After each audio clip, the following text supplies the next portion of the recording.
আপনারা দেখছেন news now, খবরের নতুন ভাষা।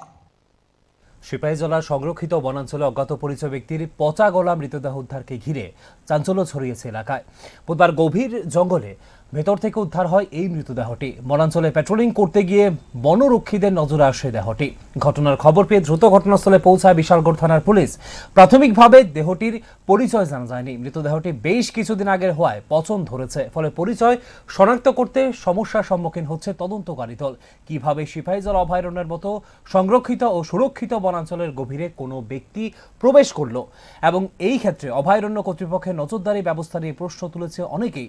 মৃতদেহটি ময়নাতদন্তের জন্য পাঠানো হয়েছে। মৃত্যুর কারণ জানতে ফরেনসিক রিপোর্টের অপেক্ষায় রয়েছে তদন্তকারী দল। পাশাপাশি নিখোঁজ সংক্রান্ত কোনো অভিযোগের সঙ্গে এই ঘটনার যোগসূত্র আছে কিনা তাও খতিয়ে দেখা হচ্ছে বলে জানিয়েছে পুলিশ।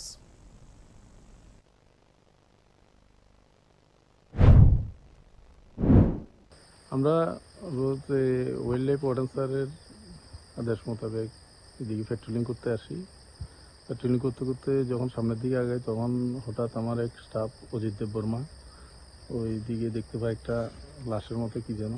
তখন আমাকে ইনফর্ম করে, আমি সাথে সাথে যাই, সবাই মিলে যাই, গিয়ে দেখি। এরপরে আমরা যথারীতি ইনচার্জকে জানাই। ইনচার্জ তখন পুলিশকে খবর দেন এবং পুলিশ এসে এখন চলছে। কি দেখছেন?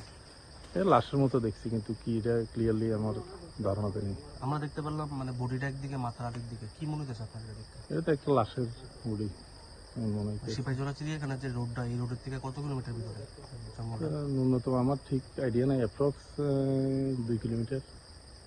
প্রাথমিকভাবে দেখতে 1.5 থেকে 2 মানে কিলোমিটার। কি বয়স টয়স কিরকম হতে পারে? এটা আমার আইডিয়া নাই। পুলিশ এসে? হ্যাঁ, পুলিশ আছে সাথেই আছে। কি জায়গাটার নাম কি? এই জায়গাতে আমরা শালবাগান ধরি, wild life protection, wild life century area.